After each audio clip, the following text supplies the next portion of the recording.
That is why tunaambiwa TV station unaambiwa we need the local content 70%. 30% ikwe ya outside.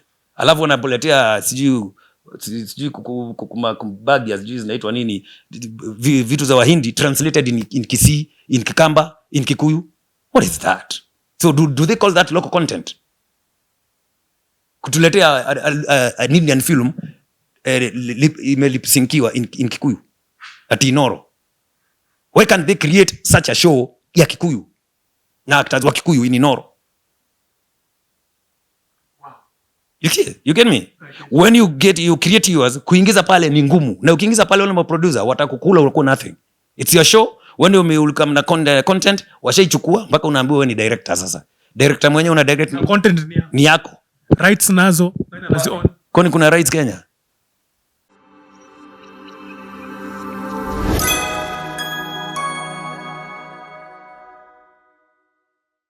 In the film industry, apart from artists ama actors suffering financially, maybe kuna challenges fulani zenye ambazo unaona wasanii wanapitia tu hapo, lakini they are not saying it here in public. Zingine wasanii hawana stress mob. Acha nisikudanganye, kama kuna watu wamefurahi kwa hii dunia ni wasanii. Actors are always happy. And when they wakiona hiyo kitu ya kwamba anajulikana so much na ni yuko good extremely, people will tell you and you'll know. And yet ndiye ako degraded when it comes to money and all that. Msanii vitu zinaanza kwenda wrong. So hiyo mentality akibeba hiyo mzigo kwa kichwa, hiyo effect itaingia mpaka kwa familia yake kama ameoa. Atavurugana kwa familia yake kama ameoa, watavurugana na wife hivyo usikia wameseparate. Wasanii wana divorcing tu. It's not just that. Because mtu utapigwa pressure hata na wife wako kulingana na kwamba yeye anaitangwa wife ya celeb. Na ita happen na ingie kwa hiyo mtandao pia juu yako. So yeye kila pale anatembea hata akienda kwao kwenye ametoka. Watu wanajua yeye wife ya celeb. Kwa hivyo kama kila kitu iko sorted hapa. Na yeye hana. Na anajua hauna. Alafu ikija kukuuliza wewe uko na stress zako mshaanzana pale. Sasa niambie. Na tukiongelea kusio history, kuna hii notion watu wanasema kuna artists wataingia pale mbele ya kamera to act for free. Yes. Hiyo iko. Unajua hapo kwanza hiyo ni kitu moja sensitive sana by the way na fit sana kuongea about it. Kuna Wakenya wengi sana hawajui art ni career. Wao wanajua art ni hobby. You know. So unapata mtu ameingia pale yeye hataki pesa. Yeye ameenda ameongea na director please nipe tu chance. Mimi nataka tu kuonekana. Huyu director hawezi enda kusema pale huyu mtu alipwi. Of course ataweka budget. Wewe utalipwa wewe mwenyewe umekuja kuonekana. Director atapocket hiyo pesa. Lakini umekuja kuonekana wewe si msanii. Kwa hivyo kazi yako ni substandard. Uko chini. Umeua program. Unaona? Ati ndio uko famous. Juu wanaona uko famous ni everything. Akiwa famous ndio na realize niliingia kwa life gani hii. Because you're famous and you're broke. You're famous and broke.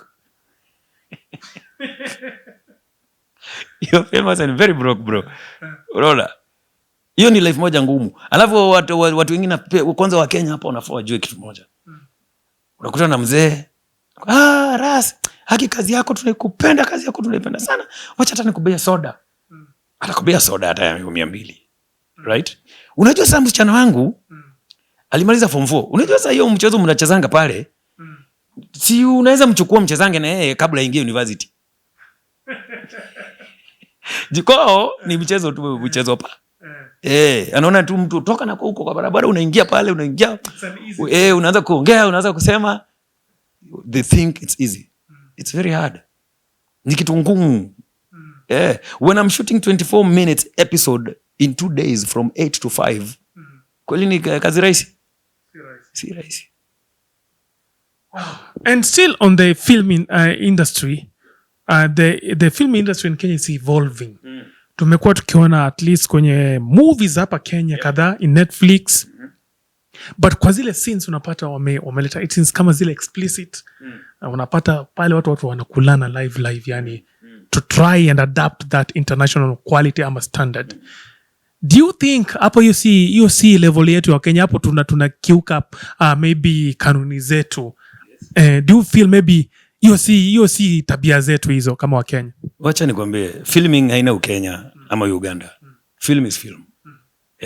My film mimi sifanyi ionekane na Wakenya peke yake. Lakini ukiangalia hivyo wanasema hapana, hizo tumekiuka sheria zetu, our own maybe way of living. Sisi hatufai kufanya vitu kama hivyo in public. What do you think? Lakini uko na mambo in real life this is not happening in public. They happening in public. So we have prostitutes in town, kwa streets, hata mchana. We have these things everywhere, right? Net, kila net iko open to everyone. So bonus film zetu usifanye film iko complete. If that film is talking about a rape, then I'll show that rape. It will not be spoken about. It's a film you're supposed to watch. Kama ni kitu ya kusikiza bado nitafanya radio theater, ndio niwaambie msikie. Lakini hii ni film. So I'm talking about this woman who was raped and beaten. We want to see that action. And that action must be seen. So it doesn't mean that nimekuwa vulgar kufanya hiyo scene. No. A film represents real life. Yes. Lakini kuna mahali hizo vitu zinagonga hata mahali hata use film. Sasa hiyo inategemea na mwenye anafanya, maybe kuna other reasons. Mnaweza kuwa mnaongelea tu kuhusu mambo ya crime in the country, but all of a sudden kuna mnaleta tu scene fulani ya watu wawili hapo wanapendana wakikulana. Sasa hiyo nayo ni makosa juu film pia ina theme. When you're writing, you must have a theme. Kama kuna hiyo scene ya kukulana, haifai kuko hapo kama haina pahali inatoka kwa hiyo story. Na hiyo scene kuna kitu next tutaona inayohusu. Mgete?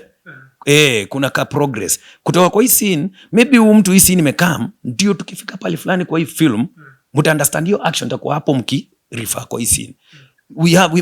In film you have to have reasons to put up scenes. Every scene has a reason. Every scene has a reason. And every scene must lead to the next one. Hiyo ndio build up your stories. So kama hiyo sex scene haifai kukua, haifai. Kama inafaa kukua, wacha ikue na ikuwe na reason ya kukua. Na there is so many ways you can show sex scenes na ibaki kwa mind ya viewer ni a sex scene without too much exposure. Without showing too much of it. Na bado ibaki hivyo. Na bado mtu aelewe kwamba there's a sex scene. And talking about such explicit content, for the longest time the Kenya Film Classification Board haijakuwa ikitaka Wakenya wa produce vitu ambavyo vina promote homosexuality in the films. What is your take about these policies ambazo zimekuwa na Kenya Film Classification Board? Sasa kama zimekuwa zikihappen na wakati tunakuja kuambiwa mambo ya LGBTQ, si Wakenya walikubali. In Kenya it was nothing big, right? Now why can't we have things in a film kama real life mnazifanya? Right now we are talking about even priests atu wamekubalishwa kuoana. Na nini? Who doesn't know? Ama Wakenya wanga kuna news wamefungiwa juu Wakenya wafai kuongea ama kuona dirty things as it's called, ama sex scenes. News zinaweza fungiwa sisi kupata. Si we know what is happening. Why can't we exhibit these things in film? Na film is the only way you can communicate to people completely. Na waione. Kulingana na KFCB, you are corrupting the minds of viewers hapa Kenya. Minds of who? Viewers wa gani? Hao wanauana kwa BNB. Kenyans ni kama Americans. Come on. Kenya hatuko mass. Tuko kwa hii globe. Na it's a global village. Whatever is happening out there, we know. And what we are doing in Kenya, they know. So nini tunafungiwa Kenya? Kenya is a secular country, bana. We're not religious. It's a secular country. Yeah. So we can talk, mimi niko na freedom ya kutalk na kuteach anything. Kenya ilikuwa imekufa sana na HIV because hatukuwa na freedom ya kuongea. Kama ni wewe na dota yako umwambie kinaga ubaga about sex na nini. Wakati wameona watu wanaisha, ikakuwa sasa it's official. Wewe na mtoto wako be open enough. Wewe na mwalimu be open enough. Walimu wakaambiwa no, talk about sex openly. So what is this? Ati hatuwezi ongea about sex on film? Naambiwa if you are talking about such explicit content and they're being aired on TV, inafaa kukuwa aired saa 4 usiku. Yes. Do you feel maybe hiyo bado hata hii saidi? No, hiyo ni sawa. Hiyo ni sawa. But you see now when talking about film, wacha tusiongee sana kama tume-edge towards TV drama. Because film is bigger than TV drama. Yeah. Because my TV drama ya TV ya Kenya, you don't expect that someone in UK, mzungu fulani UK ata switch on kuona channel ya Kenya TV. No, lakini film ni film. So if you're doing that film with a standard of a world standard, international standard, that means you want to sell it internationally. And so every person out there, when you market it, will be interested and they'll want to watch that film. So kulingana na we, you feel maybe the KFCB waache kukazia wasanii in production of producer. Yes, waache kukazia wasanii. Na ile kitu moja kubwa sana ni kwa sababu wanatuandikia ma chairman ama watu wengine wenye si wasanii. Na hapo ndio nilikuwa nasema wasanii waruliwa na wasanii. Yes, artists should be led by artists.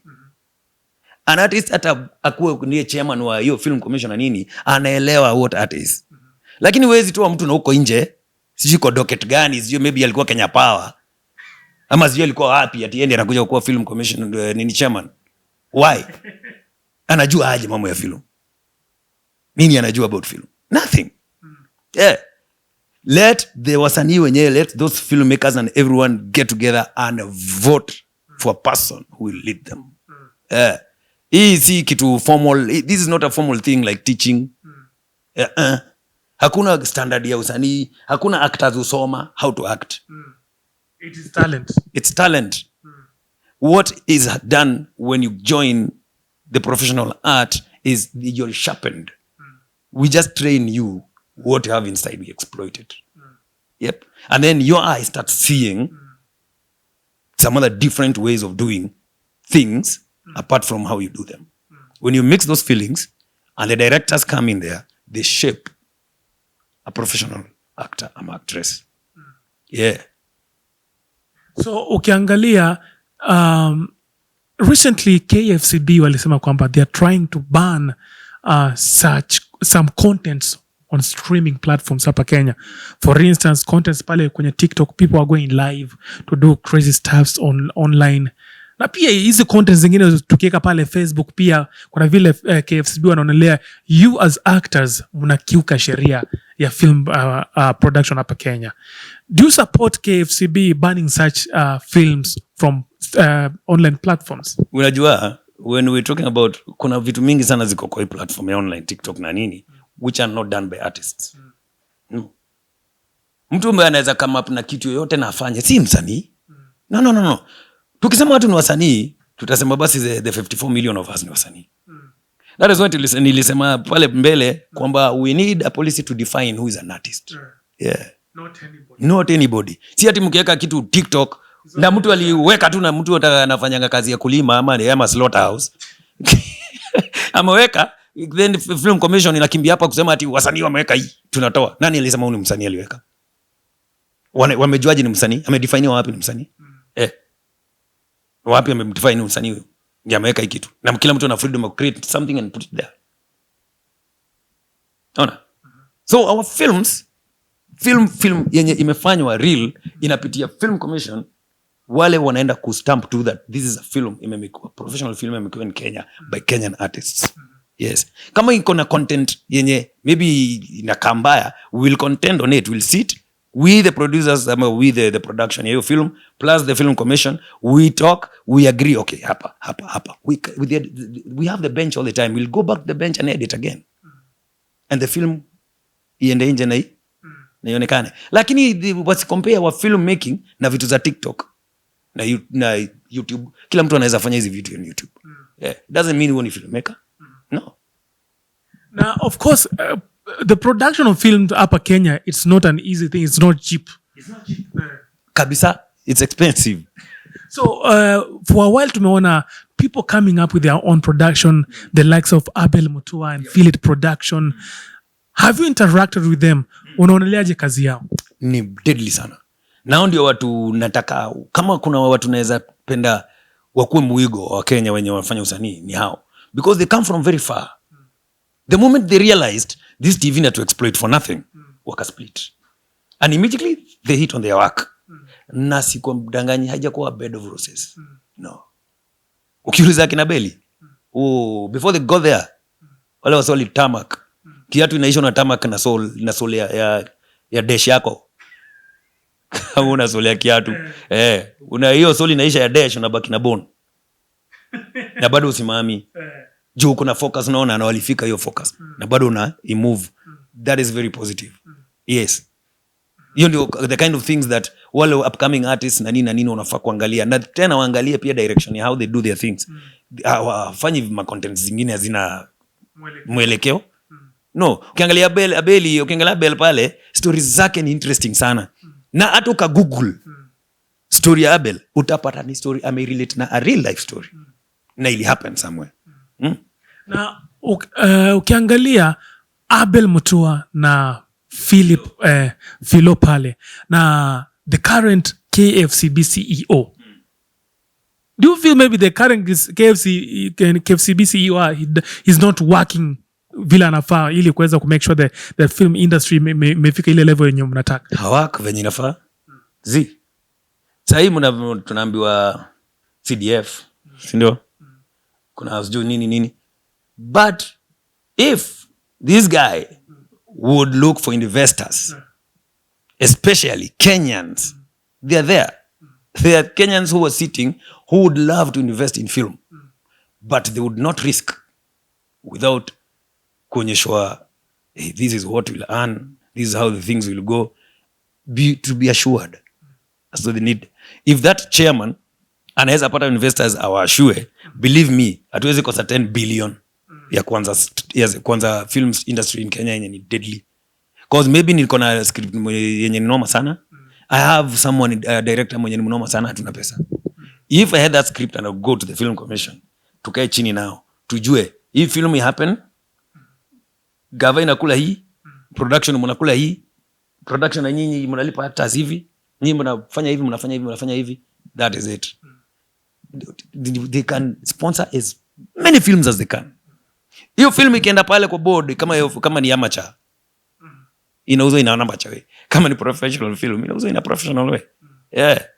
Now, if you are given an opportunity to choose the next CEO wa KFCB, Rasa atachagua nani mwenye ako kwa in the film industry hapa Kenya? Mimi nikipata hiyo chance, nitaambia tu governor wetu wa Nairobi aingie.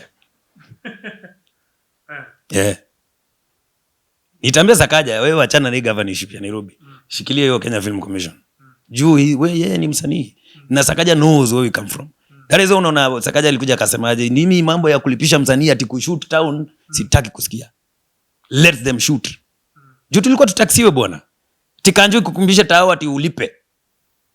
Wana Sunday if you want to shoot somewhere kwa street hapo hazina towers chini ati nilipe. Why? Nilipe juu ya? Nalipa nani? Nani mwenye hapo? Nani mwenye hapo nalipa? Na hiyo pesa tukilipa, tunaweza show wangu hivi ria. Hiyo enda wapi? Yote kuwa tunalipa pesa iende kwa mfuko za watu. Watu wana kitu one time ni unalipa na love next time bado unalipa. Next time bado unataka kufanya ulipe next time. Sasa hiyo ni country gani kwa huko Afrika wamesikia kitu kama hiyo? Hata states wamesikia wapi unalipishwa kwa street? Ile kitu mnafanya ni kugovern, help us create our own Hollywood. Help us create our own area and our own streets. Tusiwasumbue kwa ule.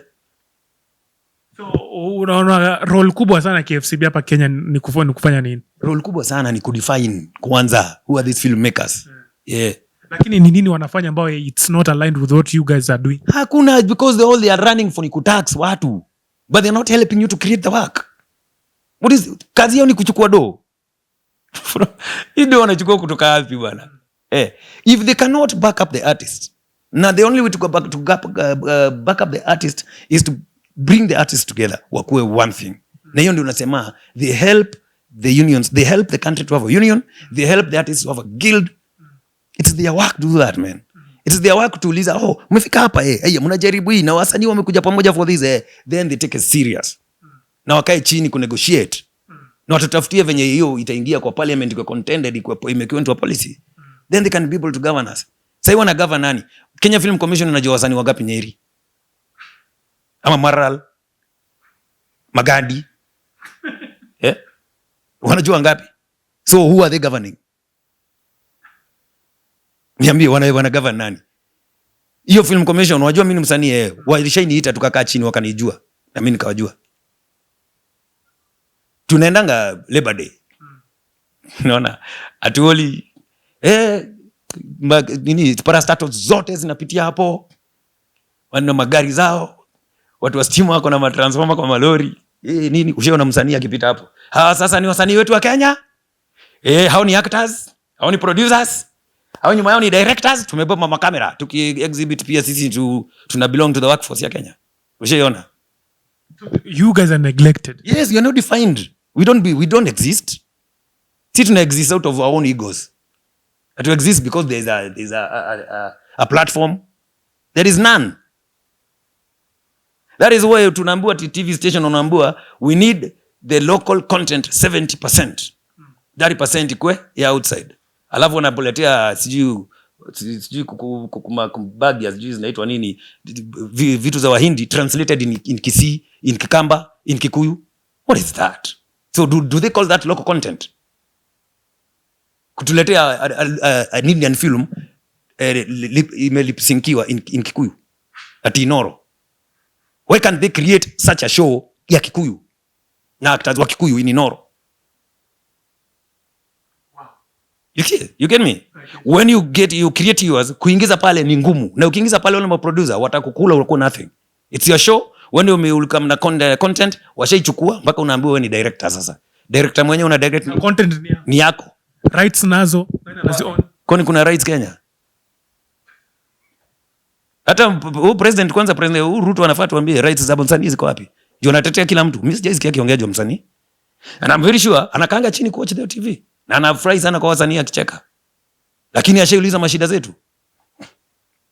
Mtu kaisikia Mashari anaona Citizen TV, anajua mashida za wasanii? Hajui. Wale ameandika huko chini ragai yao. Hao ndio wanatukula kila kitu. Kwa majengo wa nyuma Nairobi umejaza huko na pesa zetu. Wow. Ras, we are talking about this because this is what is happening. Ndio naona wasanii wamegoroka huko nje wamechizi wote. Tunakunywa pombe gazi kitu kingine. Julianza ikiwa fiti sana. Uko na mtoto, sasa ukaoa, uko mpaka na ile joto ya I'm working. Uko na watoto wawili. Ile usanii ulikuwa unalipo 70,000 umeanza kulipo 20. When you have 2 kids and they're in school already. Utafanya nini? Utachizi. Na Ras, ningetaka kujua in your whole acting career, what is the highest amount of money ushapata kwa film kasema ndio hii, this is what you expected? Kitu kama Better Days, and that is about 21 years ago. Nilikuwa nalipwa 15K a day of shoot. So nikipiga episodes zangu kama tuseme 4, nimezipiga na 10 days, niko na 150,000. 20 years ago. Right now, nipige 10 episodes. Oh my God. You'll be shocked. Juu hata silipu in a day. So sikuwa nimepiga episodes kadhaa na 10 days. Hiyo ni 150K. In Kenya 10 days nitakuwa nimepiga episodes 2 ama 3. Na believe me nalipo 10K an episode. So hiyo 10 days nitalipo 30,000. 20 years ago tulikuwa nalipo 150K. So badala ipande mnashukishwa. That's when nilikwambia tulianza hapa Kenya inaenda hivi. Vitu zikienda hivi, sisi value yetu ya wasanii inaenda hivi. Hiyo ndio the most painful part of this. Value ya wasanii inaenda hivi. Sasa wasanii wakibizana tu kazi tu ingine hakuna tu MC. Sijui nini. Kenya unafaa sai program moja ya TV inafaa kunsustain completely. Hata sifai kufanya kazi za kando.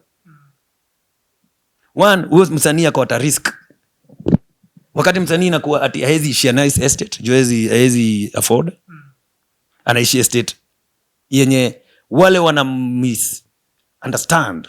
Wakidhani ana dom mingi sana, anaishi place ni easy sana yeye kumfuata na kumtrack huko akamuue before wakuje kurealize ana kitu ashadedi. Unaona? Msanii haezi kana standard ile anafaa kae nayo kwa sababu huku nje ni risk. Kama unajulikana everyone, it's a big risk. Paka chokora anapita na Ras ule mathaindo na ni chokora tao. Na anaionanga tu kwa hoteli amekula gamu yake. Mzee nje kwa hoteli hivi na anaona. Anakuona kwa street na Johnny Ras. Lakini Ras hana kitu. Hana kitu. Hiyo nini? Now, of course, right now, things are evolving. the way people are producing films here and there, vitu vinabadilika. Could it be the reason why most of you artists mna suffer because you guys have refused to adopt to new changes? Sasa wale refuse ku adopt ndio shida iko. But most wasanii adapt. Most wasanii sahi hawateti, lakini out of their own sweat. See, out of ati juu ya TV stations juu gani. So sahi ile kitu itafufua msanii na ile imefufua mwenye amefuata ni social media. Sana YouTube channel. Kuna YouTube channel yako na ukue persistent nayo, you'll start earning. Yeah, hata kama hizo small films. Like now me and Tina, when we left mother-in-law, Tina came about with an idea and she started and she called me. Are you busy? No. She joined me this time mazee, kuna hii idea nilianza last holiday na watoto. We are doing a great production right now. It's called Pearl Jumbo Kids. Ni ya watoto. It's a forum ya watu hii kuparticipate in charitable work. Kuteach pia watoto wenzao, na pia tuna series ya drama inaitwa Super Kids. Tume launch, I think ni 4th episode sahi. Iko kwa hiyo channel. So unaweza ingia kwa YouTube channel, utafute Pearl Jumbo Kids, utapata hizo ni kazi sasa zile wasanii wanafanya zenye government ikikimbia kuni tax, tutakaa chini kwa court waniambia na tax kanani. Ni cameras wametuletea za bure, ni cameras wameleta wakatuambia tumesubsidize, tumtalipa halfway, tuwalipie halfway kama fertilizer wenye wanafanya farmers. Ama ni nini hii amenifanya ndio akuje kuniambia na tax? Una tax juu kuchomona juu ya Kenya ama juu kukanyanga barabara ya Kenya ama juu ya So if they come now to tax us, hey, watatuambia akini tax pale ata tax tu kwamba imeingia kwa hiyo YouTube. Na hiyo YouTube iko platform ya Kenya. Hapo ile tax ata tax tutaelewana. Tutaelewana nao. Wow, ras kama ras. Na right now watu wangetaka kujua, is ras depending on the film ama production industry hapa Kenya ama unafanya shughuli zingine? Na depend on film na production, but na depend pia na kazi zangu zingine. Cause hizo lazima. Hizo lazima. Bila hizo film itakusustain. Itakusustain bro. Lakini kuna pale sasa mkicreate na hiyo passion na persistence na hiyo consistency, unaweza pata sasa inaweza fika point you sustain. But not hizo za TV, ni hiyo ya unajilead yourself into the YouTube and you get your following, you do things right, you entertain people. Kama entertainment yako kofiti, guys will view and you will make your back. So as ukifanya for long na maintain your standard, then believe me, msanii ataomoka hivyo. Juu wa Kenya nao wanapenda wasanii wao. Hiyo ni kitu kweli. Wa Kenya wana watch. Kenyans, they really use the net. Wa Kenya wako ready kuona productions, hawachoki. So hapa ile wale watu wame to let down ni government. Our audience is always ready. Always. Now, what should your fans at large expect from you? For now, they should expect that Pearl Jumbo Kids kwanza. Na naomba sana watch hiyo kitu sana. I hope I'll send you the handles, then I think unaweza nisaidia pia in Kenya. Na wewe pia ni audience wangu na nipenda bana. And then from there na kuna kitu kingine maybe we expect there is coming up, we already have a news channel because we already have a studio and have partners. It's called G Live Studios. So G News, G is standing for a lot of things. There's that main one that is my name, Githoi. Githoi starts with the G. And my partner is there called Gikonyo, which starts with the G. But then that G still works with other major meanings like God, you know, genius, great works. Yeah, so that G is a big G. Genius is alive, it's there. Sana tukibonga mambo the what is happening. Tuongelesha mademu wetu bana, waachana ma Airbnb was daddy. Tuongelesha maboys mazemi adarati pia man. Watu wasikalia mawe tena, watu wasikue idol tena manzi, kuna a lot of things to be done. Juu hata mtu ukiangukia ka 10K wa mwezi takula, sitaoga, sitavaa kiatu, chani baye ile kitu ya kuchoma mutura, niendange mama nachukua mtu amejiandika job. So I think kwa hii channel tutajaribu sana, I'll bring in more artists, more educators to try and get to the roots of so many problems that we have that should have solutions, but maybe hizi solutions hazifai kutakliwa na a lot of force, because the moment you force things into people, unafanyanga mind zao pia zina cheesy, wanaenda kufanya vitu in an extreme way. But I think through media, hata hizo films, wale watu wana make small film to short films, or make films with the current affairs, vitu zina happen right now. Tuna uchafu mingi kwa hii country yenye tunafaa tuondoe, na film, through film it's very easy to communicate to people. Yeah, it's very easy. Now, is Ras on social media? Yes, I am. I'm on social media. Yeah. What are your handles? All right, sasa mimi kuna Instagram, that is Ras Mother-in-law. Na kuna TikTok. Hiyo ni Johnny Ras O. Johnny ni Joni. And then Ras Mother-in-law, and that is Instagram. And now they can find me pia as Ras Johnny Gedoi on FB. Yeah. Somali Ras yuko fiti tu sai. Yeah, mimi niko fiti. Hauna pressure. Sina pressure ya maisha, mimi nataka tu kubuild up. Tunataka kubuild up hizo platforms bana, pia za watu wako nyuma yetu pia wasipitie mashida mingi, although shida hazikosi, but tuwezange kuchanua through them. Pia tuweze kuchanua hii gava, na tuweze kuchanua pia wananchi wetu. Yeah. Wow, huyo alikuwa ni Ras, the famous actor ambao umemuona kwenye screens zenyu kwa muda mrefu. Na ameongea mambo mengi sana. What are your thoughts about whatever Ras has said? Any final remarks? Final remarks ni kwamba watu wasikonde. Si ati wakisikia kuna hizo challenges ati usanii iko. Na hapo ndio nimesema tufuatane na hii social media. Pesa iko huko ndani.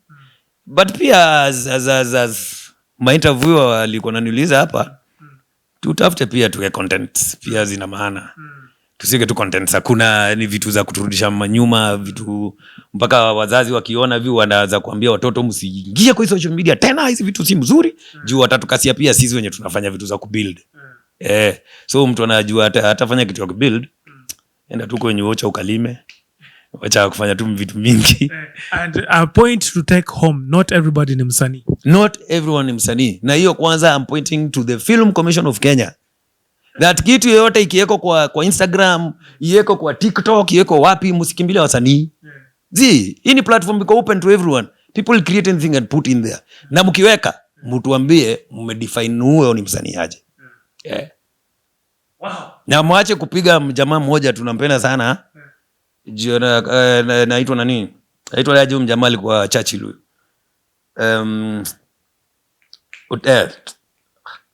Unasahau. Huyu jamaa wetu unapigana na makarau huku akijaribu. Eric Omondi is doing the right thing.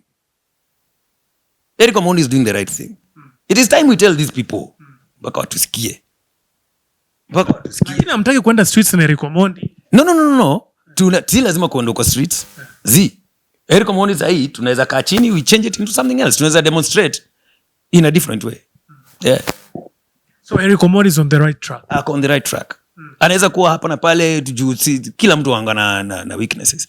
Anaweza kuwa hapa na pale ameanguka hii na hii, maybe ifanya poa, lakini ako on the right track. He should not be underestimated. He should not be underestimated by anybody. No. Yeye ajitetei rights zake, anatetea comedians. Na comedians ni a part of art, ni a part of actors. Juu kuna mainstream na kuna comedians. Yeah. Watu hawajui how hard it is to make someone laugh. Mtu ameshinda kazi yake, hajaingiza do, na alafu ati hiyo TV acheke. Na unapata yule jamaa amecheka, amevujia machozi vijule, comedian amefanya research yake, ako sure anaenda kufanya kitu watu wacheke vizuri. Alafu mnaenda sasa kumanda kumu-exploit. Unaona hiyo heshima ndio tupewi bwana hapo. Hiyo heshima tunaidemand. Na tunademand kwa upole. Tunaidemand. Na tunataka atuoli kwanza this year Labor Day. Tunataka wasanii pale tukamatch. Na tubeba makamera zetu na ma tripods na nini, our tools of work. Kama wale watu wengine wote. Asante Ras.